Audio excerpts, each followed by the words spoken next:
Y bueno, el día de hoy tengo el gusto de darle la bienvenida a un candidato a magistrado de una sala regional, por supuesto, del Tribunal Electoral del Poder Judicial de la Federación. Ya nos los explicará. Hablaremos a lo largo de esta tarde con el abogado Eduardo Quesada Jaramillo, insisto, quien es candidato a magistrado de la Sala Regional Ciudad de México. Eduardo, bienvenido. Gracias, Máximo. Muchas gracias por la invitación, por el espacio y, bueno, por el compromiso de informar debidamente a la ciudadanía sobre estas elecciones que se avecinan. Estimado Eduardo, dime, ¿qué se hace en tu cargo, el cargo al que pretendes llegar? ¿Qué es eso de la Sala Regional Ciudad de México? Claro, es importante expresar qué se hace en estos órganos y cuáles son los cargos a los que vamos a votar. Un magistrado y una Sala Regional Ciudad de México, con sus 3 magistrados electorales, pues se encargan de velar por las elecciones, que sean periódicas, libres, transparentes, auténticas, y ve una serie de juicios relacionados con cualquier proceso electoral, local o federal. Ok, entonces básicamente es un punto intermedio antes de la sala superior, la sala que resuelve ya sin que haya, digamos, ningún intermediario, es la última palabra. Así es, Máximo, lo dices correctamente. La Sala Superior es el órgano cúspide del Tribunal Electoral del Poder Judicial de la Federación, es quien tiene la última palabra en materia electoral en muchos procedimientos o juicios, y la Sala Regional viene a ser una parte de esta cadena impugnativa o cadena procesal. En algunos casos, las salas regionales son autoridades terminales. El medio que se resuelve en las salas regionales llega a ser definitivo. Solo en algunos pocos puede ser susceptible de llegar a sala superior. Pero sí, en teoría, las salas regionales analizan la legalidad y la constitucionalidad de algunos actos en materia electoral que vienen desde una cadena impugnativa local, desde órganos electorales locales, es decir, OPLES, tribunales electorales locales, sobre cuestiones de elecciones locales, ayuntamientos, diputados, algunos otros supuestos como cosas de partidos políticos locales, juicios ciudadanos, entre otros.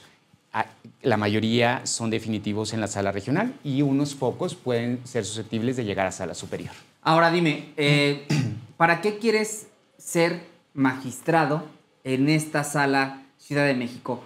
Antes de que me compartas eso, ¿qué estados integran la sala Ciudad de México? Interesante pregunta.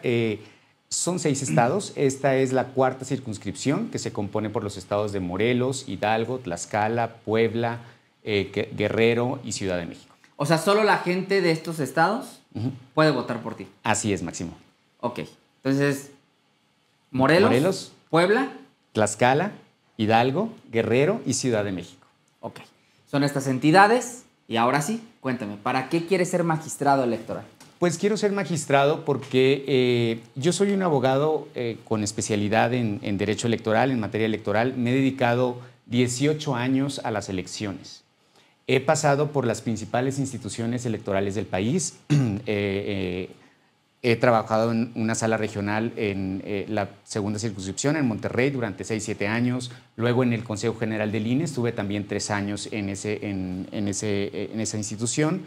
En sala superior, en la visitaduría judicial, pero no solo en estas instituciones clave y cúspide del sistema electoral mexicano, sino también he colaborado y trabajado en organismos internacionales en distintos proyectos electorales, en la OEA, en Naciones Unidas y recientemente en la Unión Europea, colaborando como consultor o como parte de los equipos de trabajo en algunos proyectos de cooperación en la región, en varios países de la región.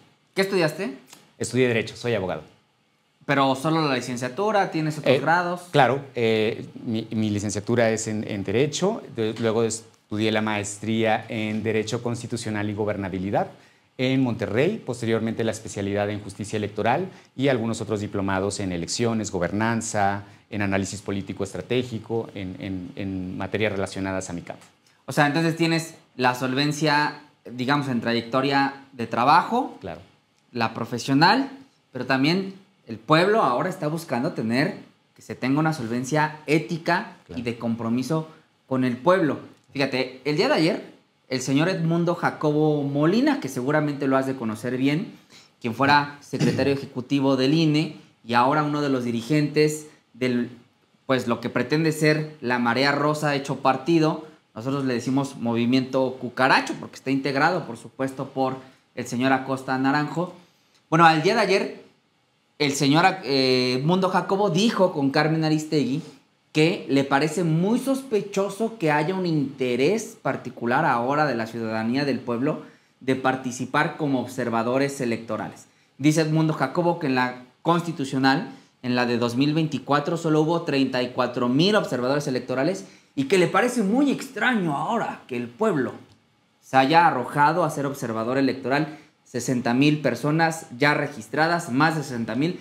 ¿Tú qué dices? ¿Es sospechoso que el pueblo se adueñe de este proceso electivo? ¿O cuál es tu opinión al respecto? No, por supuesto que no es sospechoso. Es algo que deberíamos de festejar. Edmundo Jacobo debe saber a su paso por muchos años por el instituto que este país tiene un déficit en materia de observación electoral doméstica u observación electoral nacional. Es así como conocemos los especialistas en materia electoral al componente de la observación electoral ciudadana.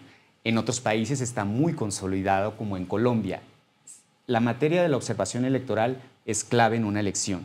México no ha despuntado en preparar este componente clave en una elección y tenemos una deuda con hacer fuertes a organismos y organizaciones para que acompañen también y se hagan corresponsables. Entonces, bajo ese punto de vista, creo que debería festejarse, lejos de desacreditarse, que la ciudadanía esté interesada y se movilice en querer estar ahí como parte de una nueva cultura de observación electoral. ¿Cuál dirías entonces que es el interés? Si no es técnico, ahora lo dices, México no tiene esta cultura consolidada de la observación electoral. Ahora que van a haber 60,000 observadores electorales, aún se podrán registrar más. ¿Cuál sería el interés de Edmundo Jacobo de decir una declaración de esta naturaleza? Pues lo desconozco, Máximo, no sé en qué se sustente o qué es lo que él vea al expresarse con este punto de vista, pero bueno, creo que es algo positivo para las elecciones que vamos a tener. Ahora, nosotros el pueblo, la gente que nos ve y que nos escucha, que por cierto les agradezco mucho que se conecten en este Viernes Santo, fuimos a una elección el pasado 1 de junio de 2024 para terminar, entre otras cosas, con la corrupción, el nepotismo y la impunidad en el Poder Judicial. Y esto no es privativo del Tribunal Electoral del Poder Judicial de la Federación. Vimos en su momento a un presidente de la Sala Superior diciendo en sus redes sociales, ojalá que ya se muera ese viejo de Palacio Nacional. Vimos también a una magistrada, Janine Otalora, pues en reuniones privadas, por supuesto, horas antes, días antes de que se resolvieran cosas o cuestiones que tenían que ver con Alejandro Moreno Cárdenas del PRI. Nos enteramos y fue el mismo Lorenzo Córdoba Vianello quien nos confirmó a la sociedad en general que en 2021 hubo una reunión privada en la casa de Edmundo Jacobo a la que acudieron, por supuesto, el señor Alito Moreno, Zambrano del muerto PRD y Marco Cortés del PAN. Y qué casualidad que días más tarde se da la cancelación de dos candidaturas clave, la de Félix Salgado en Guerrero y la de Raúl Morón en Michoacán. Hay mucha impunidad en el ejercicio de, instruir, de ordenar, de comandar el tema de lo electoral en México. Yo quiero decirte, ¿qué harías como magistrado con la corrupción electoral que vaya que existe? Pues definitivamente creo que eso es parte de esta oportunidad en la que estamos muchos candidatos. Nos inscribimos porque creemos en nuestro perfil, en nuestra integridad y también en que podemos cambiar cosas. Definitivamente el nepotismo es algo que ha hecho mucho daño a este país y tiene que cambiar. Ya las reformas que ha impulsado la presidenta y que han tomado causa y se aplicarán en 2027 y 2030, van a ayudarnos a erradicar estos males, ¿no?, de la democracia. En materia electoral, por supuesto que hay cosas que cambiar. También creo que la presidenta, al pedir que los jóvenes se inscribieran, está mandando un mensaje de necesitamos renovar toda esa red, ¿no?, de a lo mejor de formas de trabajo distintas que ya no queremos tener. Y al renovar estos nuevos cuerpos tenemos que hacer un compromiso con la ética, con la justicia. Habrá mecanismos. Hoy hay mecanismos de inspección de las salas regionales, por ejemplo, a través de una visitoría judicial, que necesitan transparentarse. Necesitamos ver cuáles son los hallazgos y qué se encuentra. Y así con todos los cargos, en especial del Tribunal Electoral del Poder Judicial de la Federación, que son tan importantes. Es importante que lo compartas porque, insisto, estamos cansados de ver cómo entre los partidos políticos con la autoridad electoral, pues a mí nadie me lo cuenta, yo lo vi de frente, lo viví cuando tuve la oportunidad de estar en el instituto, cómo es que en la Cámara sí todos se dan hasta con la cubeta, pero fuera de la Cámara se acercaban con Lorenzo y cuchicheaban, que la risa, que la botana, que el cacahuate, pues son amigos. Y a ver, pues son humanos, se vale, pero lo que no se vale es coludirse para actuar de cual o tal forma. Por eso te pregunto, ¿cómo combatir la impunidad? Ahora, particularmente vimos, escuchamos testimonios y audios, por ejemplo, del señor Alejandro Moreno, donde se hablaba de extorsiones a proveedores, donde la secretaria del órgano de mujeres denunció cómo es que se guachicoleaba el dinero del partido de mujeres, del partido del PRI, en el órgano de mujeres para otros fines que legalmente están constituidos para ese efecto, el 3% de las prerrogativas. ¿Cómo combatir, cómo prevenir, cómo evitar que desde la autoridad electoral no se caigan estos vicios? Pues con procedimientos que lleven a cabo una investigación bastante fuerte. Sabemos que el INE tiene una unidad técnica de contencioso electoral donde se desahogan esta especie de procedimientos ante una irregularidad en el manejo de recursos, por ejemplo, o la no aplicación del 3% que bien señalas, y tiene que llevarse con una debida diligencia, investigación, que todas las etapas estén bien informadas y que se llegue a un pronunciamiento pues con una sanción verdaderamente disuasiva. Pero Máximo, déjame comentarte que estas cuestiones de las que tú comentas van a requerir también de la implementación de otro tipo de reformas, quizá de reformas en materia de responsabilidades administrativas, la nueva reforma electoral que quizá en algún futuro se complemente. Todo esto tendrá que diseñarse con nuevas mecanismos, nuevas causales, quizá para evitar esta impunidad, pero requerirá de un marco legal que ahorita quizá no está previsto para estos casos que estás mencionando, ¿no? Porque encuentran a lo mejor una forma de que no encaja en un supuesto jurídico. Seguramente en algún momento se complementará esta reforma al Poder Judicial con otras más y abrirá una nueva atribución o una nueva área dentro de las autoridades electorales para evitar todo esto. Entonces, a ver si te entendí. Dices que los casos que conocimos de Alejandro Moreno Cárdenas, entre otros, no se han castigado, no se han sancionado porque actualmente la legislación no lo permite o no lo prevé. No creo que no sea un caso sancionable. Creo que debió haber tenido sanción. No sé cuál fue la instrucción del procedimiento sancionador en específico, pero evidentemente, pues bueno, hay que analizar el caso, pero seguramente pudo haber tenido una sanción.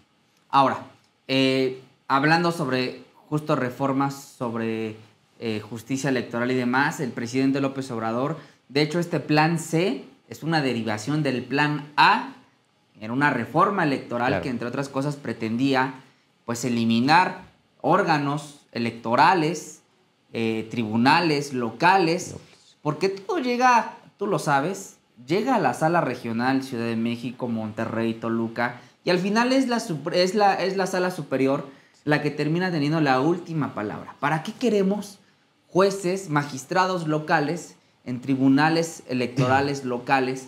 ¿Para qué queremos OPLES, organismos públicos electorales locales, públicos locales? Sí. ¿Para qué queremos toda esa infraestructura si ya tenemos a un instituto que se supone es nacional, pero delega la instrumentación de las elecciones al IEM, al Instituto Electoral de Aguascalientes, que de Chiapas, pura burocracia? ¿Tú qué opinas de eso? Haces una pregunta muy interesante, apasionante en algunos temas de estudio. Yo creo que sí debería haber una reforma relacionada con una nueva concepción de los órganos electorales. También soy partícipe de que muchas veces el INE, a través de su facultad de atracción o delegación, termina absorbiendo muchas competencias que son de los órganos locales o en materia local. Entonces, sí, básicamente los institutos electorales locales suelen recibir instrucciones del INE. Sus competencias son muy pocas. Entonces, ¿dónde está la eficiencia institucional electoral, ¿no? Entonces, sí entiendo que hay una lógica de reingeniería institucional. Y también entiendo que la cadena impugnativa o la impugnabilidad de todos los juicios a través de todos los actores políticos, de todos los partidos y ciudadanos, llegan a esta judicialización de las elecciones in extremis, porque esto va llegando a sala superior cada vez más. Hay vías, hay oportunidad a lo mejor de modificar resultados y cada vez más la judicialización es patente. Entonces, efectivamente, hay una carga y lo que resuelven los órganos locales pues quizá no logra ser tan completamente, dar una seguridad jurídica, una certeza que motiva una impugnación, ¿no? Entonces sí comparto y creo que tiene un futuro prometedor pensar en una reingeniería institucional. Ahora, debemos cuidar bien el federalismo y la competencia electoral de los estados, porque no podemos, creo yo, sin una reforma íntegra, pues perjudicar competencias del orden local, ¿no? Entonces, sí, pero hay que hacerlo con cuidado. Creo que ese es un elemento que no había considerado, justamente el federalismo. Sin embargo, bueno, pues en el marco del Pacto Federal, pues nos hemos dado instituciones. No es como que exista un INEGI por cada entidad, o no es como que existieran, ya sabes, estos órganos autónomos que ya han sido extintos, de competencia económica por cada entidad. Entiendo que en el marco del federalismo hay cosas que están pactados para que puedan tener entes autónomos estatales, como lo era la transparencia, que tenían una entidad. Pero el argumento acá es que si ya existe este pacto federal, ya hay experiencia, trayectoria del IFE al INE, ahora con esta nueva reforma, bueno, pues hay que mitigar la burocracia, el dobleteo de salarios, el dobleteo de consejeros, el dobleteo de magistrados. En fin, preguntarte, ¿cómo puede la gente, de qué le sirve que haya una sala regional?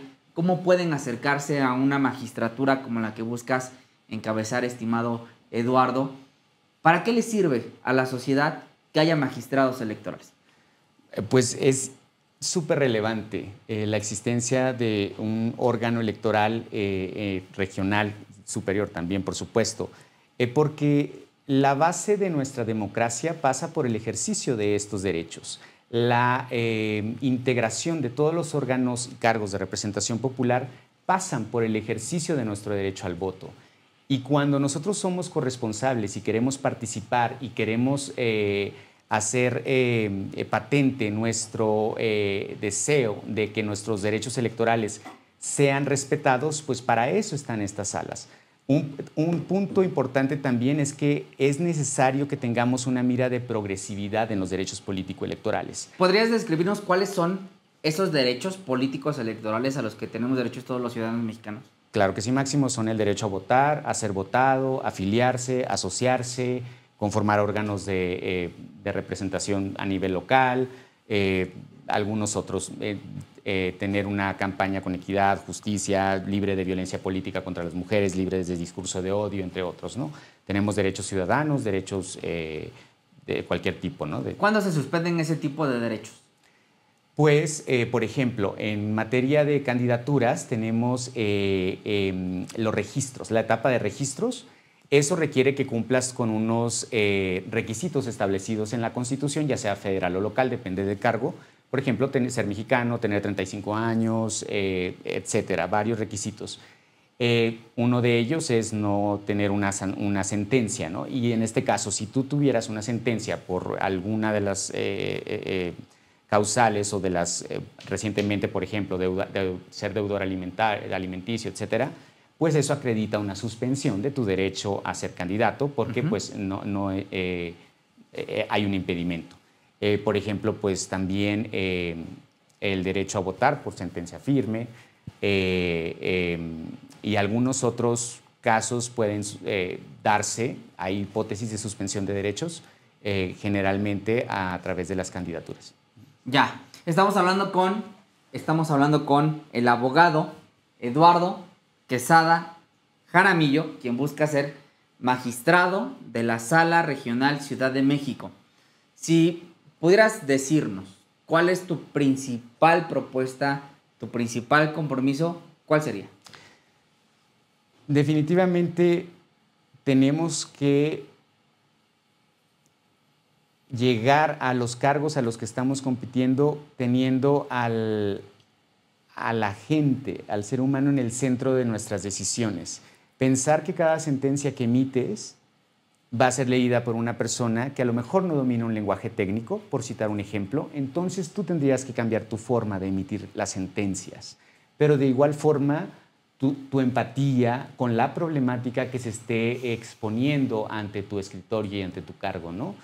Si es un caso relacionado con una elección comunitaria o indígena, pues tienes que tener esta perspectiva de juzgamiento con esa mirada. Creo yo que eso es como los jueces deben y los magistrados deben resolver, poniendo al ser humano al centro de sus decisiones. Bueno, pues no sé si nos haya hecho falta algo más. ¿Sabes qué? Si nos hace falta algo, que es que si alguien quiere votar por ti, ¿qué boleta, qué número, qué estados, cómo le hace?